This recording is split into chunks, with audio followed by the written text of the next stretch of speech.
Hello, you guys. Thank you for taking this time to watch the Dare to Dream Network.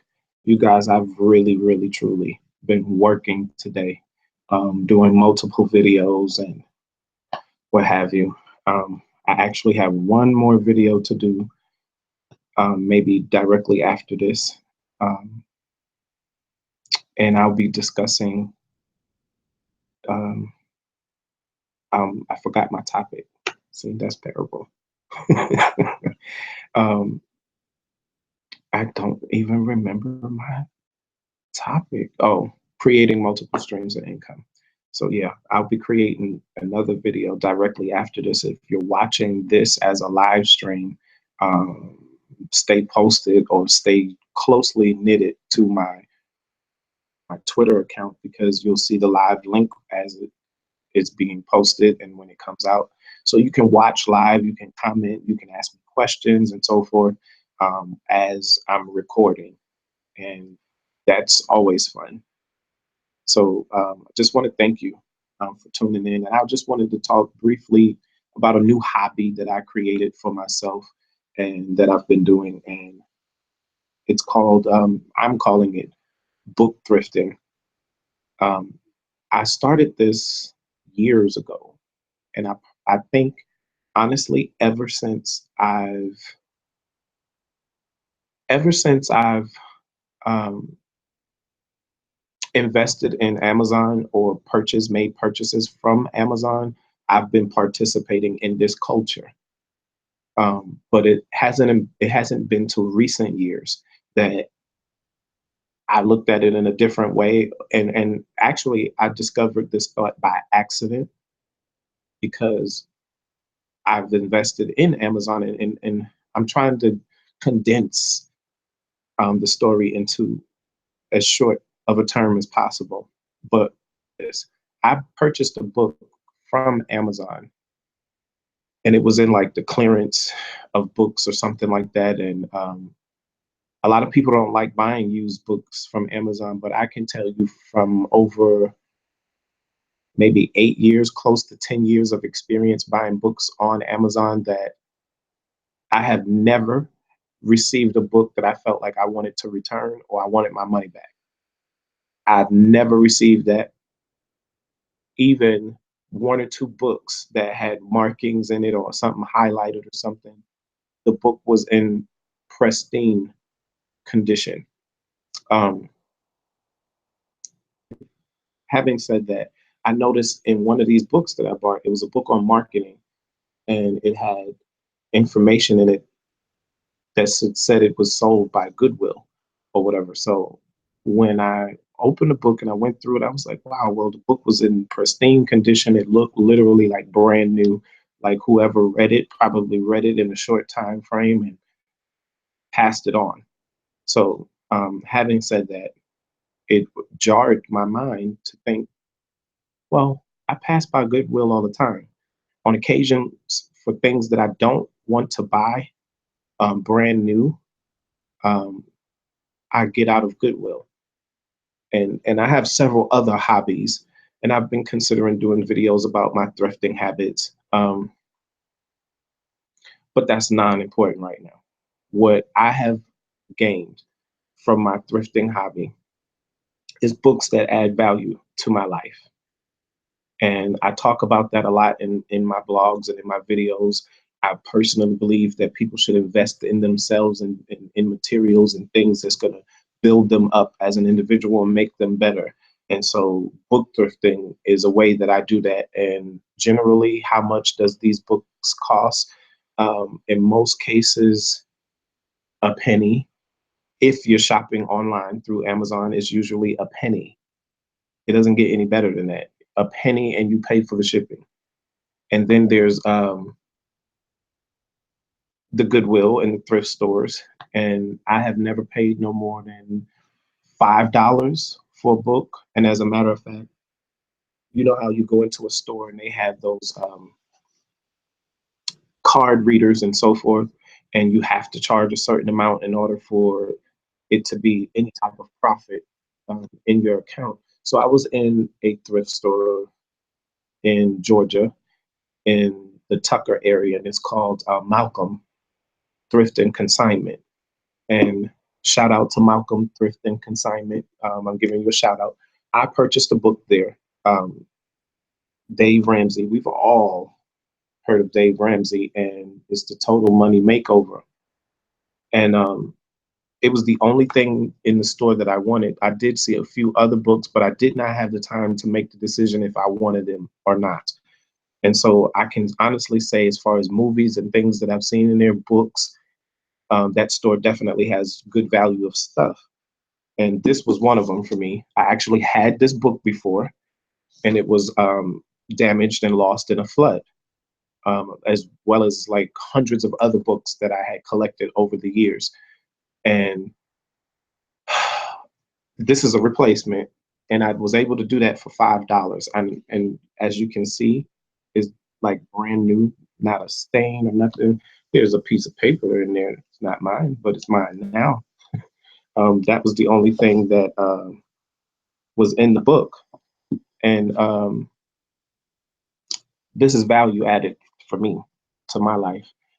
I'm able to read up on some of the tips and strategies that he talks about in this book, because I remember the value it added into my life years ago when I read it. And that book, this book rather, was just $5. That's not what it was supposed to be. No more than $2. But I was willing to pay the $5 for this book because, I mean, look at it. Nothing wrong with it. It was in great condition. And over my summer haul of book thrifting, this is one of the books that I'll be getting into and reading. I like to read books super slow so that I can take in that information. And I'll create another video. Um, you guys thinking about creating another video. And that would be about 4 or 5 videos you guys got out of me today. So don't look for that next week. I'm joking. I'm joking. I'm joking. I'm trying to stay consistent. But that's just one example. And then the same day, I was thrifting, looking for a particular item, um, because I have a weight loss goal or whatever. So there's some things that I was looking for in the thrift store that was going to help me. And because I have a passion for books, I'm an author, I'm a publisher. Um, the book section is just one of those places I have to visit if there is any such section in a store. So I found another gem, several of them actually. And just like I described, these books cost $2 or $3 maximum, nothing more over $3. So I got these from Goodwill. The Automatic Millionaire by David Batch. And I have several books from him. Some of them I bought off of Amazon for 1 cent. 1 cent. And so I'm near completing my collection. And if you're wondering what I'm doing, I'm looking over at my bookshelf. I'm near completing my collection of several of his books. A lot of it is, I don't want to sound negative. I don't like talking negative about anybody's hard work, but a lot of his books have recycled information. It's just reforming the same information in a different way or in a pattern that coincides with the title of the book. And that's a thread of what I have seen with him. And in several of his books, I feel like in some sense he's selling the same concept, just titling it differently. So that's one piece. But Automatic Millionaire, some of these books that I'm sharing with you guys today, I'm going to do official reviews, book of the day type stuff in the future, especially after I have read it all and highlighted or wrote down the points of interest to me or things that stood out to me as nuggets that you should use. I'm going to come back with a video review, excuse me, literally on each one. So that's book number 2. And then I got another Dave Ramsey classic from years ago. Mind you, now this tissue is a quick trip napkin in this book. So as you can see, the book is like brand new. Pages are not even worn. Um, that's my automatic millionaire book. And then I have Financial Peace Revisited, Ramsey. And again, look at the quality of this book. This came from Goodwill, you guys. Discoloration on the tips. I mean, but what is that going to do for you? Other than that, the book is like in pristine condition, especially being so old. Um, then there's Masters of Success. Has um, several authors in it. Now, this book was interesting to me because of how its pages are, and you might not can see all of that, but it's like rigid. There you go. It's like rigid. It has these weird kind of cuts in the pages. That doesn't bother me because of the value that I'm going to get out of these uh, books. And then, last but not least, is a spiritual one. This book because going to church over the past few weeks or so, a friend of mine just kept talking about this book every time I would see her. And I probably read this book way back, like when I was 10 or 12 years old. Um, that's how far it goes back. So in another year or two, we'll be close up to 20 years. This book that I've read this book, and I felt like it's a good investment to reinvest in myself and read this. And that's Rick Warren's The Purpose Driven Life. Um, and it's a book about discovering your purpose and so forth. And I know all of you have heard of it or have either read it or so forth. So this is going to be a good one. I can use this as a devotional while I'm reading something else and read more and do more all in the same shot. So this is the value. I mean, look at it.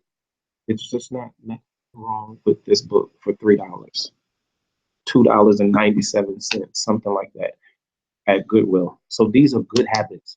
These are good thrifting habits that you can use to invest in yourself. Like how to maximize your book thrifting experience would be to always go to a thrift store that is in a middle class or wealthy community because you will find content like this and probably better. Um, there's other things that people are using to make money, buying these same books and reselling it on Amazon. And in some cases, the thrift stores themselves are selling the content on Amazon, which is how I've gotten some others that's in my collection. So I strongly advise that you pick areas that have quality content. Um, and my last suggestion would be is if you get into book thrifting, it's very easy to build a collection like almost overnight. I mean, in one day I probably bought because this is not even all the books that I got that day. This is just what was sitting on my desk and I was able to grab and share as I'm creating this video. But um, if you get into book thrifting, I strongly advise you to get rid of books that you no longer want or that you don't use or don't read, that you're just holding on to with no purpose, things that were given to you, things that you use because of work, school, or other church, whatever, that you're not using anymore. You probably won't.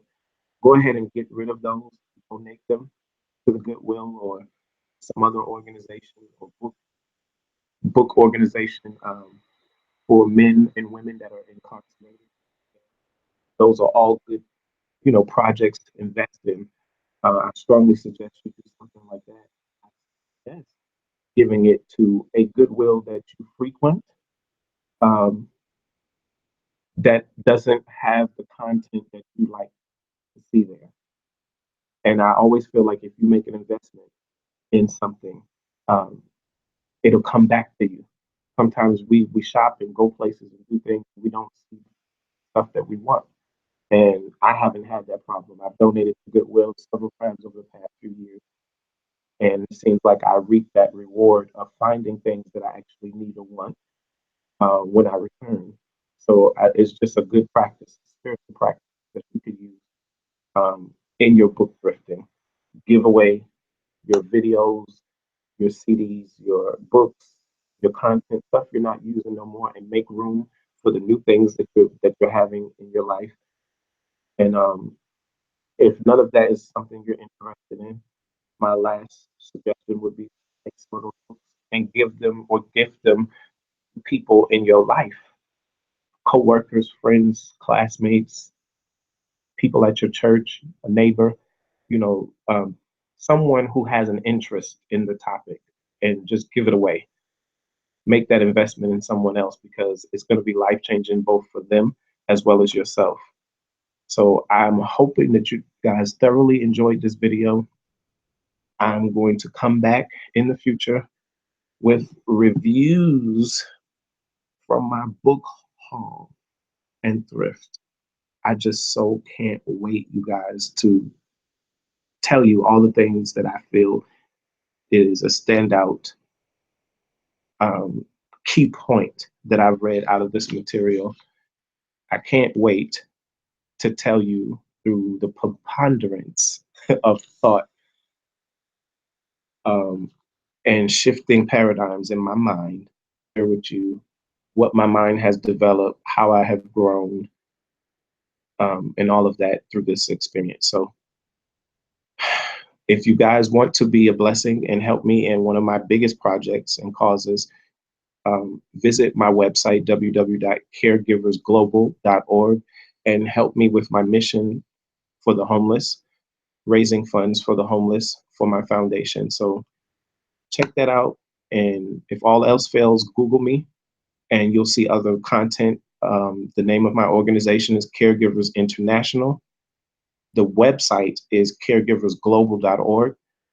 So just Google either of those and you will find everything that you need to know. Peace. Thanks for watching.